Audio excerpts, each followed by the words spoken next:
Good afternoon. This is Dennis Willich with Nationwide Southwest. I'm here today with Tom Tucker, a Buddy's franchise operation. Tom, welcome.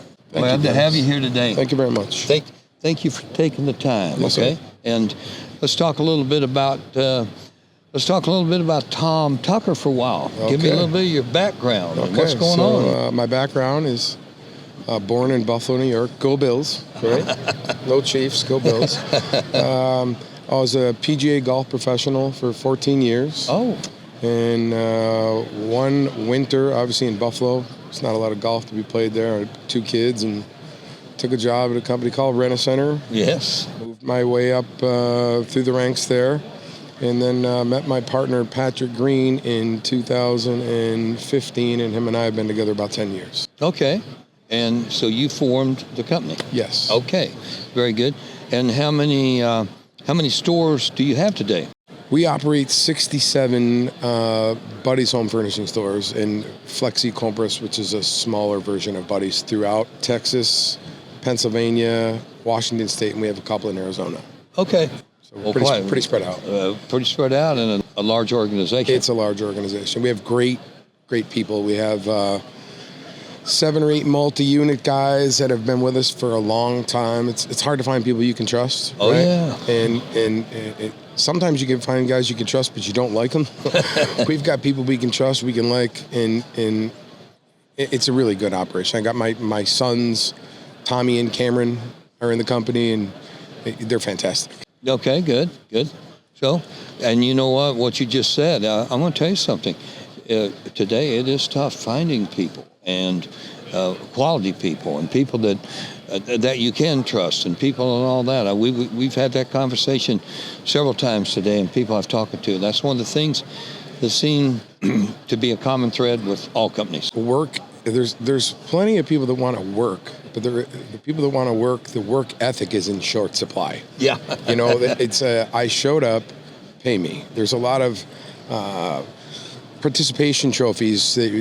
I showed up, pay me. It is we're paid for performance, and there's not a lot of people that get that. I mean, I'm 55, in that 20 to 30 crowd right now is just the work ethic is not as same as it was probably when you and I started. Oh yeah. Trying to feed our families. Oh yeah. I get it, and a lot of them are single and they don't have a family, so right. It's just them, and it's a different world out there. But let's talk a little bit about overall. How does business seem to be picking up or starting to? Yes. Work up a little bit? Yes, and there was 24 was lean, right? 23 maybe also, but business has seemed to pick up. The demand for higher ticket items is back. Okay. There was a period of time where we had to get a little vanilla with our inventory. Yes. To get enough of it to fill stores because the demand was low, but it definitely seems like it's picked up in 2025. We're excited for a strong finish, and of course we come to Nationwide just because of the abundance of vendors that are available here. Like, we do some other shows that are, based more towards our business, but we love coming to this one to find new vendors that aren't at the shows we typically go to. That's really the one thing I like the most about coming here is your show is fantastic. I love it. That's good. Well, we hear that a lot, and I think we got a pretty good cross reference here when you come to vendors and different things like that. Do you guys? I'm just curious as I look at rent to own or lease to own, and I've been involved in it a lot of years and worked directly with Rent-A-Center for a whole bunch of years, okay. and everything. But I'd like to ask this question. When you look at the verticals you're obviously in furniture, you're in bedding, you got electronics, and you got appliances. Right. Are you dealing much in the outdoor grills, or are you in that arena at all, in that outdoor space? So the funny thing is we joined Nationwide last August, and we went to the show in San Antonio. Yes, sir. And we actually just got into some outdoor and some grills at that show. Really? So, yeah, well, you do the whole backyard thing here where you can see it being. I mean, there's just something to, they say the best salespeople in the world, they don't sell the quality of the steak, they sell the sizzle, right? Yes. So you can see everything set up here, but when it's outside and it's going, there's just something about, we got to do that. So we did do that. We're probably going to do some more. Okay. It has a good stick rate. We have to buy the right stuff, right? Oh yeah. I'm not the guy. We're not buying $2,000 grills here. It just doesn't work in our model, but there is demand for it. Yes. Okay. Well, I kind of wondered, and the reason why, from the standpoint, ever since COVID, we got in lockdown. Now everything kind of got in that backyard, and I tell everybody now, man, the stuff that's going into that backyard, the kind of money that's you can make on the product, and everything. And gosh, we've got some of our members that are just in outdoor, and we had a couple at the last show in San Antonio because their operation was down in Austin. So they came to the show, sat down with them and talked to them, and it was like, man, an eye-opener to me. These two ladies that owned the thing, and they were showing me invoices. Yeah. And she said, take a look at this, Dennis. And I'd look at that invoice. I said, whoa, that's $37,000 and for a retail store to sell and put furniture in the backyard, in the weather. And so my point was, Tom, there's just a whole lot of people that spend money in the backyard. I think you should have been in sales, Dennis, because listen, I'm sitting here like I'm always looking for like the next thing, right? And I'm constantly, my partner Patrick and I and my sons will bounce stuff back and forth, and I'm sitting here listening to you say, yeah, when we had COVID, what did you do?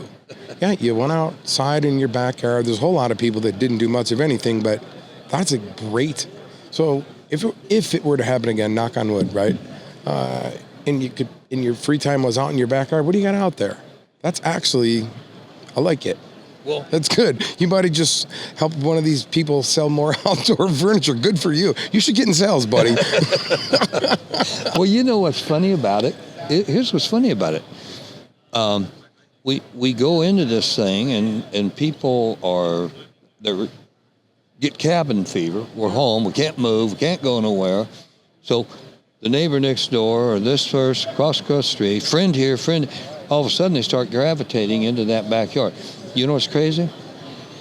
There is so much being sold in the backyard now, and the stupid thing is, we sell $6,000 pizza ovens out of Italy to make with a fire burner, wood burning. I saw it. And they're in there cooking these pizzas in there.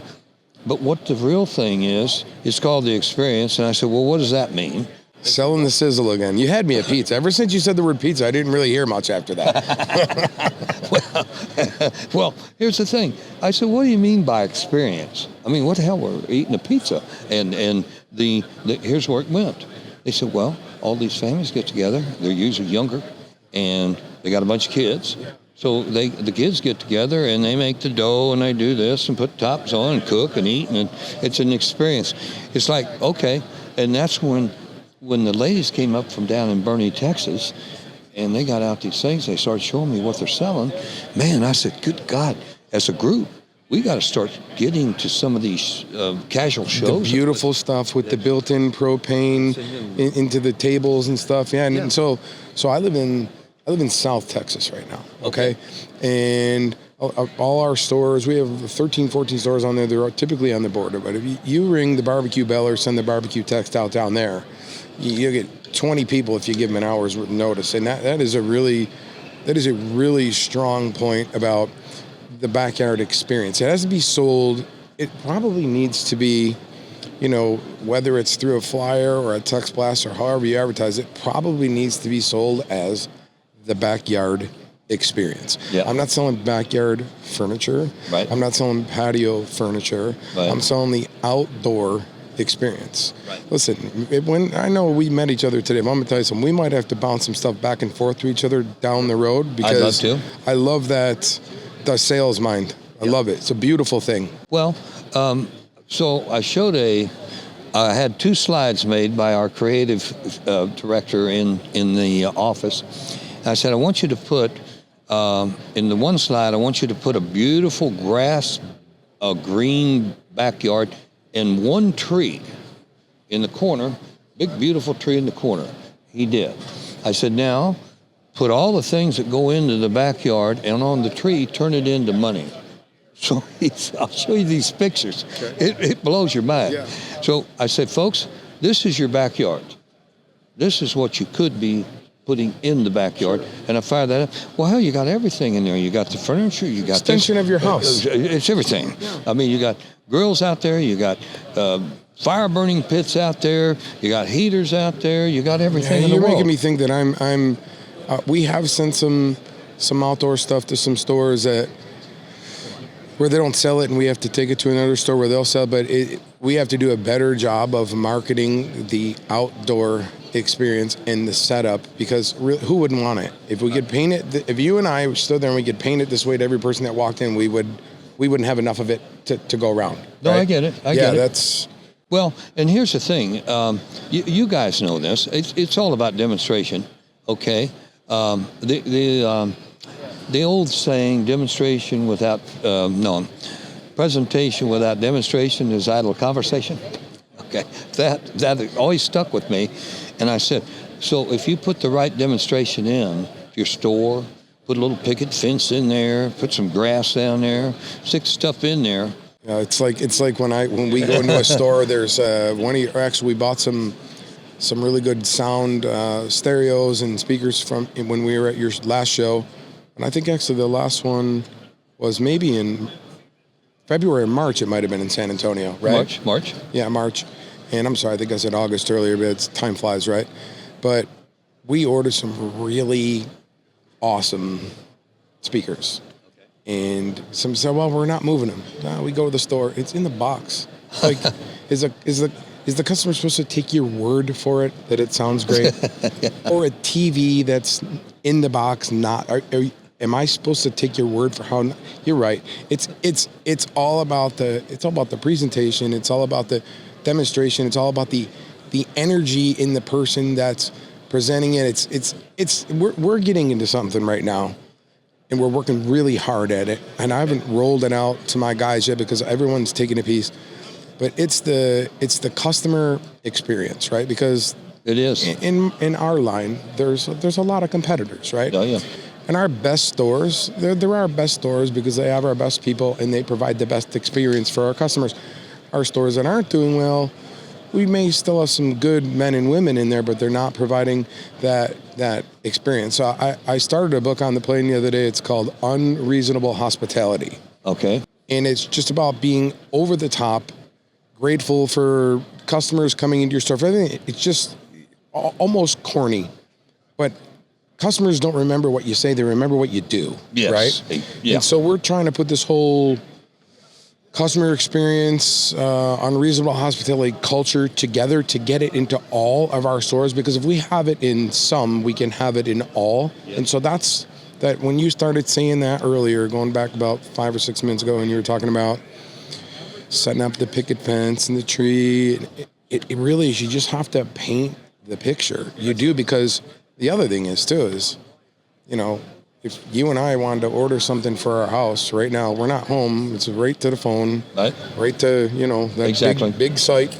Yep. Order it, and it's there. There's no sales skills necessary. That's what we're competing with that, right? Yeah, exactly. So if the customer is going to take the time to come down to your store, it better be amazing. Yep. And I think part of the reason that we're having a decent year this year is because we have more of that going. We just don't have it in all of our locations right now. Right. But that whole thing, this has been. I mean, you asked me to come on and do this. I'm super glad that I did it because I just got something off of you, and I really appreciate that. That's all good. And, and by the way, thank you for that. But by the way, at the end of the day, you have to build culture, and that culture has to be 100% customer orientated. Customer centric, for sure. That's what we tell our team. Well, okay, for example, we are a co-op. So you as a member, you're in a co-op. Right. So that makes you an owner. You have a share of stock in here. You have voting rights. We have a board. I don't own nothing. I work for you. And I tell our team out there, every time you see one of your members, think of them as your boss. How are you going to treat them? How are you going to treat them? That's what we're getting to. And I'm going to tell you right now, the inside team and the outside team at Nationwide Southwest, I'll put them against anybody on the street. I'll tell you what, our guy, Caesar, listen, we met him. That guy is awesome. I love that guy. He's actually sitting right over there with our guy that does everything for us, Steve Smith. Okay. And he's fantastic. And his boss, too. I met him once. He walked me over here. That guy's Caesar's boss, pretty awesome guy, too. Okay. You have Robert. You got it figured out. Yeah. Because none of your people, they all walk around here like they want to be here. And the thing that drives me crazy is, you know, you're in this business or any retail business, and it could get a little monotonous. You know, open the doors at 9, close them up at 7. But man, you can never have a customer walk in and have the customer feel like a nuisance. No. Like, I'm telling you right now, I'm going to be flying through. I'm going to be cutting those people left and right because you do see it. Well, you know, if you don't have the energy to do it today, it's okay. Yeah. Stay home. You get the energy tomorrow. Come back and try it tomorrow. Because you cannot have an off day in this business. You can't. No. They always say that good news, that something you get good service, they'll tell 2 or 3 people. You get terrible service, they'll tell 10. Oh, yeah. Yeah, I mean, we can't afford that. There's too much competition for that right now. You know? I get it. And here's another thing. If you don't, and I keep telling all of our people on the team and inside, treat every single member with great respect. And when you get ready to walk in the front door of that store, be prepared. Number one, be prepared what you're going there for. You're going to add a value, and you're going to show a lot of energy. And you're going to be excited that you got to see them. I'm just like what you just said. Yeah. If you're not showing that, and I tell this to my people all the time, if you're not prepared to make the call, stay home and sleep. It's got the same effect. Yeah, you have to bring positive energy every day. You can't have any negative self-talk. It's positivity is what will drive a business to the top. That's it. There is bad eggs, right? But when you just can't have bad eggs around. You just can't. Yeah, no, I get it. And again, that's what's going to make you guys grow. That's what's going to make you great. That's what's making us grow and helping us be great. And by the way, we look, and just like you guys, you're looking for other things that you can add into the mix that will create more sales. What we're doing is we're working on our side, trying to add things into the mix that will bring more things that we can offer to the membership and add another vertical. And by the way, I like to say this all the time. All right, so I'm in Austin, Texas. There's my business in Austin, Texas. The sun comes up today. There's a whole lot of people in that marketplace going to buy a lot of different things. How many of those things are you going to have? Yeah. Because it's a big mix every day. I mean, people buy this, they buy that, they buy this, they shop for that. That's what you have to get at. And you have to think about, that's why this outdoor thing to me is a perfect thing for us, because we're already in the home. We're with the furniture, the bedding, the appliances. We're doing all the stuff. We've started a whole entire division called America's Outdoor Living Group. And that's going to be our group. That's going to be our logo. Okay. It's here. You can see it. Oh, I'll go right after this. And they're all trademarks. Okay. And the idea is to take a look at something. We're building on that right now. And we found out, okay, we would go to a furniture market. That's not the place to go. You need to go to the casual living markets, right, where they've got the products that the people want to buy. Right. It's not just an add-on. In other words, these are companies that do nothing but outdoor. You want to find some of those niches, and that's what we're trying to build on now.